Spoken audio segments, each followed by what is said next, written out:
Welcome back to the Wall Street Blockchain Alliance Accounting Working Group podcast. I'm your host, Stein Smith, and this month I am joined by Abe Sutherland, who is a real expert in everything crypto tax, crypto law, who honestly knows more on these topics than I would assume most of us have ever even thought about. So I'm really amped to have him here today on the podcast. Abe, welcome. Thanks for having me, Sean.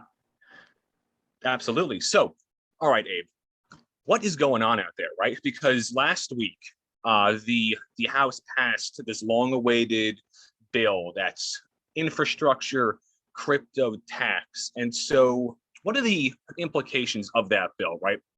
Because all that has been talked about now for months, but actually now it's been passed. And so now we have some more clarity. Right. So there's two provisions in there of note. One is what people are probably familiar with if they're only familiar with one, and that's the so-called broker provision, which expands the definition of the middlemen, the brokers, the exchanges that are required to make information returns. And I mentioned that I'm not going to talk about it much now, but that's because that's the one that did get the attention. I'm here to speak, and I've been working on getting attention to the other provision, which is an amendment to tax code 6050I. And 6050I was the underlying statute. The old statute was passed in 1984, and it's a cash reporting statute, which requires businesses that receive $10,000 or more in cash, meaning physical currency, to file a report under current rules within 15 days by filling out IRS Form 8300. And the amendment that was just now finally passed on the 5th by the House after the Senate first passed it on August 8th. It's just an 8-word amendment, and it adds to the definition of cash in 6050I any digital asset, which is in turn defined as any digital representation of value using distributed ledger technology. So it's a tiny amendment that was slipped into a 2,700-page spending bill and did not get attention in the House, and very little during this weird period we had where that same bill was not broken open and did not undergo any amendment process. And which was finally passed a few days ago on November 5th. So in other words, so if I, as an individual, buy $12,000 worth of Litecoin, do I have any more obligations, or is it just on the broker or on the platform that I'm doing business with? All right. So on the one hand, this statute is real simple and can indeed be summarized in a sentence. On the other side, it's incredibly difficult and complicated. And that's even true with regard to physical cash. It's just that we don't see it because A, the statute's done its work, cash transactions are very rare, but also due to the limitations of physical cash. And that's what I've been trying to impress on people, is to dig a little deeper and see the consequences of this, because the implications for digital assets are much more complicated. So to use your example, no, if you buy digital assets as an individual, you're not receiving them in the course of your trade or business. And in general, investment activity as an individual does not meet the requirement. However, how this does play out in digital assets, as well as in kind of conceivable, if practically impossible or very rare cash situations, is indeed much more complicated. So in that case, no, you don't have to report that because you received those digital assets. A, you didn't receive them in the course of your trade or business, and B, this already gets complicated, sorry, but the exchange that you received them from will eventually have to report them under a Bank Secrecy Act provision. So that's one of the things I want to get to over the course of this talk, and it's unfortunately difficult, but this is a tax code provision. Now, it was certainly presented and justified and slipped into the spending bill as a tax code provision on the premise that it might raise more money and help defray the $1 trillion cost. But that's something we need to look at here too. It's really not. As a rule, reporting provisions under the Internal Revenue Code are misdemeanors for violations. There's one exception, and that is this one, 6050I, where violations can be a felony and up to 5 years in prison. And it applies to end users, right? Reporting provisions are a method for the IRS to collect information that it might not get from the people who file their ultimate returns on April 15th. And in that sense, it usually applies to, things like brokers or middlemen or people who are in possession of others' information. And hey, this makes it a lot easier for the government to track who's got what and make sure those tax returns work. This one's different. It applies to end users. Now, those end users have to be businesses, but we'll come back to that because the trader business limitation is far more complicated and fraught than is first apparent or has been seen with its since 1984 as applied to cash. But it applies to businesses who are not in the business of reporting information. So here's the way it works. First, I'm going to restate the requirements, and then we're going to talk for a second about what it entails. So any business receiving $10,000 or more in digital assets in the course of a single transaction or related transaction, and that's construed very broadly, right? Related transactions count as a transaction. Payments on one underlying transaction count as a transaction, meaning that in a great number of situations, it's the duty of the recipient to literally add up the receipts over time, and the reporting requirement is triggered on the day that those receipts exceed $10,000, and then the reporting requirement is triggered again once receipts add up to $10,000 again. So it's $10,000, but we got to note kind of the related transactions and the broad definition of transaction received in the course of a trade or business, and any digital asset, which again is very broad and under its plain terms would include NFTs or other digital property that we don't think of as money. So that's what triggers it. Now I want to talk about what you have to do. So remember, this statute was wow. So Yeah. hey, but wait, so if I'm a CPA firm, Yeah. right, and in order to try to get some more Gen Z millennial clients, I'm now taking payment in half a dozen crypto assets. And so I have a client who's an entrepreneur. I'm doing services for him during the year.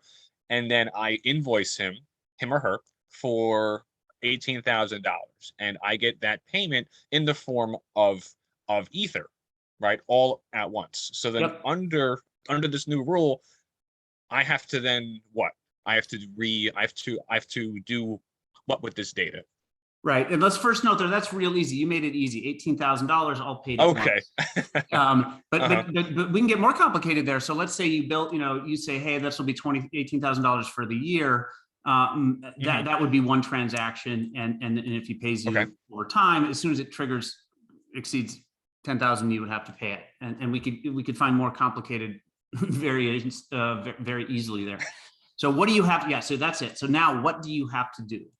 You must verify the source's identity using government ID, and you must collect their social security number, as well as some other information, which is at the discretion of the Treasury Department. The occupation of the person. You need to describe the nature of the transaction. And then you fill out, right now, it's this Form 8300. And I encourage people, especially accountants, if they haven't dealt with it, to look it up, IRS Form 8300, to get a sense of it. This is it's a form that takes 20 minutes to fill out by government estimates. And then you need to mail that to the IRS within 15 days. Wow. So for every transaction, be it all at once or over a period of time, that hits that threshold, we as the enterprise have to do all of that extra compliance. Wow. That's right. Then you must keep those forms for 5 years. You need to send an annual statement to each person you reported at the end of the year. Just to note that this obligation is the reporting obligation is only on the business that receives it, but it also creates new potential felony crimes for the consumers at the other end, right? Because of awesome news there. Awesome news there. If it is a crime to willfully attempt to subvert your reporting, right? So if the person refuses to provide this information or urges you not to comply or urges you not to report it or begs you to take $9,000 today and then wait a while and do the rest, that's also a felony that applies to the consumer who is not a business and has no duty to do the reporting. Oh, wow. So the implications of this little clause in this huge bill are actually quite huge, actually, for everybody, individuals and enterprises who probably aren't really aware of this update. That's true, but let's note that the example you've given us is the simplest one, right? That's if to the extent people understood what this I try meant, to keep it simple here, Abe. with crypto. Yeah, they're thinking simple. about payment for services or buying a Tesla with Bitcoin, or paying a CPA. That's the easy one. But what's missing here in that understanding is kind of how digital assets work. Now, we're in a weird situation because Congress didn't explain what it was trying to do. It didn't justify. There's no committee report. There's no sponsor. There's no analysis of consequences. So in a sense, it's hard to talk about what they're trying to do because we have to kind of reconstruct what their thinking was. But some of it's clear, right? They're saying, hey, cash is a peer-to-peer device. And to the extent you can hand somebody money, it's not being reported under the Bank Secrecy Act necessarily. So that's why we passed 6050I back in 1984. And digital assets share one feature in common with cash, which is they're peer-to-peer. So, hey, maybe 6050I should impose Form 8300 on everything that's like cash, in the sense that if we don't hear about it through Form 8300, the government might not hear about it, and that makes cheating on taxes and other crimes and money laundering and perhaps even national security, puts those things at risk. So that's the thinking. But the important thing that I'm trying to push is how much broader this is. And here's the way to think about it. Digital assets, yeah, they're kind of like cash, but they're also a technology. And the more helpful analogy for understanding what we're doing here is to see how digital asset transactions are not. It's not just that digital assets are a substitute for $100 bills. It's that the technology is a substitute for technology that we now associate exclusively with banks, or we did, right? And those banks are subject to Bank Secrecy Act reporting requirements. So what's really saying here, the analogy that I think is more helpful is the thought that, hey, bankers can go to jail if they don't report others' information. That's what they're required to do as banks and under the Bank Secrecy Act for all these reasons. Well, if individuals and businesses are going to start using this newfangled digital asset technology, that kind of makes them like banks. So, hey, maybe individuals and businesses who are using these digital assets, maybe we should treat them the same as we treat banks. And the approach there is to say, hey, report this information or pay fines or go to jail. Wow. And so then all of that then ties into your earlier point on how really now all of this also then ties into BSA. As now, if I understand it correctly, basically now anybody who's involved in transactions using any type of crypto asset, be it Bitcoin, NFTs, all the rest, any of those individuals or enterprises could be, in theory, held to that same compliance standard as a major financial bank. Is that correct? Yeah, but it's done under 6050I, so it's not quite the same. It's this statute and it's Form 8300. But let's look at the kind of the compliance requirements. The assumption here, remember the old statute, it's a face-to-face transaction. You are required to name the individual, a human being, on the form, and their social security number. And if they're acting, for a company or on behalf of somebody else, then in a different box, you put that. So there is an assumption that there is an individual on the other side of the trade. So obviously with digital asset transactions, at least as they are used even today, and certainly as their proponents imagine their expanded use case, that person's not in front of you. You might not know where they are. So that raises the question of the possibility of compliance. And here's the kind of thing about IRS regulations like this. The IRS code, Internal Revenue Code, does not regulate transactions. This law does not say you cannot sell things unless you collect them, right? This is technically a tax reporting obligation. So the crime is not in making the transaction. receiving cash or digital assets over $10,000 and not doing something. That's not the crime. The crime is in the failure to report it. But the question is, how do you report it, and what does that mean for digital assets, and how is it possible? So do we have any answers?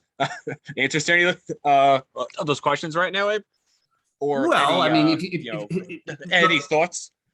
Well, yeah, lots of thoughts. So one thing is that, this statute is fairly short. The regulations are long, and one thing you'll hear is, hey, we're going to wait and see how Treasury makes sense of this. For a lot of reasons, that's not the right approach to a new felony provision tucked in to the code. But people are overlooking other things as well. This code is actually, these Internal Revenue statutes and the regulations. The regulations are interpretive, right? These are not situations where Congress gives the Treasury Department the authority to establish a criminal offense kind of through a legislative regulation. The requirements are listed in the statute, and then they're interpreted and elaborated. The crime is created by the statute. And so if you look closely, kind of what Treasury Department can possibly do to implement this through guidance and regulations and new forms and so on, there's a lot of questions, and of course they have a lot of wiggle room, but in a sense, it's determined under the statute. And so we already know what they must do. Now, they may back off some of the mandate because it might make no sense. There are a lot of elements of this which simply are absolutely unclear how they would be given effect with regard to digital assets, because digital assets cannot be compared to face-to-face physical transactions involving three-dimensional physical objects, the paper cash. So on the one hand, right, we all know what the regulation is, right? What the actual words say. So on the other hand, there is this idea or this opinion that, well, it's okay to wait and see, to actually see how it's put into effect. And I would also concur that doing that is almost the equivalent of seeing a earth mover coming down the street at you and basically choosing to wait and hope the driver actually stops as opposed to running you over. Is that something similar out here, Abe? Yeah, definitely. So people ask, well, what about an amendment? How would you change it? No, the only way forward on this is to repeal this. Congress and everybody needs to study the issue and kind of think more clearly about it. This is unacceptable statute, whatever the goals are, right? And again, we didn't discuss them, but if Congress says, hey, this stuff is so dangerous that we're just really not going to allow peer-to-peer at all, then we need to have that discussion up front, and that's fair, right? So that's part of the problem procedurally, how this was sneaked in, and people didn't appreciate it because they didn't elaborate on their goals or what they even thought the consequences would be. So yeah, the answer here is, however tough it might be, is to repeal it. Now, unfortunately, we do have a little bit of time. The reports under this don't need to be filed until January of 2024. It's a little more complicated than that, but so there, in a sense, there is time to do that, but certainly the approach of wait and see is not right, and would be an extraordinarily kind of expensive exercise, and as the implications of this become clear in lobbying and Treasury trying to figure out what it might be able to do in order to kind of remain plausibly consistent with the plain text of the statute that it's tasked with interpreting. Wow. So we'll try to sort of wrap up our conversation here today. And obviously, all of these topics are, one, complicated, and two, so fast moving that I'm going to definitely want to have you back on again as this issue hopefully evolves and changes into 2022. But if you were asked to give anybody, right, be it an individual or an entrepreneur, business owner, corporation, one, like, your best piece of advice as to how to best to get ready for the reality of this law, if you had to summarize it down to one or two tidbits or pieces of advice, your top two. I know. Putting you on the spot. Yeah, no, good. Well, I thought you were going to ask, what should people do, right? And call your congressman or something. And I'm not an activist or whatever, so I don't really know. But yeah, people need to write about. I wrote my main effort on this is a report, and it lays out the elements, but I didn't go into all of the nightmare scenarios and impossible questions to answer because there's just so many. But I hoped other people would do that. So I encourage people to do that, to take the text of the statute and my explanation of it seriously and say, wow, does this mean this?